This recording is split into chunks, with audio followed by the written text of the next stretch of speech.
Il faisait super chaud, j'ai mon petit jeu de fléchettes, mon petit billard, ma petite télé, un sous-sol qui était aménagé, qui était plutôt sympa avec la... Une salle de jeu qui n'est pour l'heure qu'un lointain souvenir. Près de 50 cm d'eau ont envahi le sous-sol et cela fait plusieurs années que ça dure.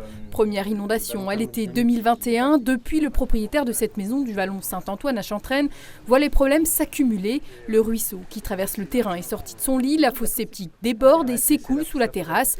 Son jardin est gorgé d'eau en permanence. Il ne parvient plus à vider sa cave malgré des investissements dans des pompes semi-professionnelles. Pour le propriétaire, l'origine de cette situation ne fait que très peu de doutes. C'est le ruisseau qui coule le long du Vallon Saint-Antoine, qui a été canalisé, mais il y a de ça 50-60 ans. Donc un ruisseau avec un débit important. Il y a eu un effondrement du coup qui a été constaté par l'expertise chez le voisin. L'effondrement a bloqué la canalisation. Et cette canalisation-là, du coup, comme l'eau du ruisseau ne coule plus, elle remonte chez moi.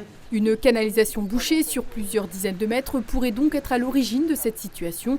Et le montant des travaux s'élèverait à plus de 80 000 €. L'affaire étant aujourd'hui entre les mains de la justice, des expertises ont été réalisées. Les collectivités, communes et communautés d'agglomération ont été mises hors de cause. En revanche, concernant l'affaissement, le voisin ne l'entend pas de la même manière. Il n'y a pas d'affaissement. L'eau cherche son... L'eau, lorsqu'elle a débordé, elle a recherché son terrain. Mais ce n'est pas du tout dû à un effondrement. Il n'y a pas d'effondrement. C'est tous les alluvions qui viennent de là-haut qui ont bouché. Alors bien sûr, il y a des branches, il y a du sable, il y a des cailloux, il y a tout ça, bien entendu. Le maire de la commune, Marc Barbeau, qui ne peut pas intervenir sur ce dossier étant d'ordre privé, espère néanmoins que les actions nécessaires pour rétablir le bon fonctionnement des écoulements seront engagées rapidement.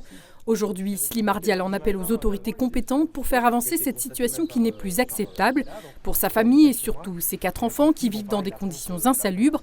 Ajoutons à cela des investissements estimés à environ 20 000 € en matériel de pompage et frais d'avocat, mais aussi une facture d'électricité qui a plus que triplé, 800 € par mois contre 250 auparavant, conséquence d'un garage laissé ouvert en permanence et de la consommation des pompes. J'arrive aussi, je pense, aux limites de ce que moi j'ai pu endurer dans la maison, quoi. Les murs sont moisis, mais j'avais des réels champignons. J'ai des rongeurs parfois qui montent dans la cuisine, je ne sais pas trop par où ils arrivent. Puis il y a un taux d'humidité qui est très très important dans la maison. Le dossier complexe est entre les mains du tribunal judiciaire qui examinera la procédure en référé au début du mois de mai prochain.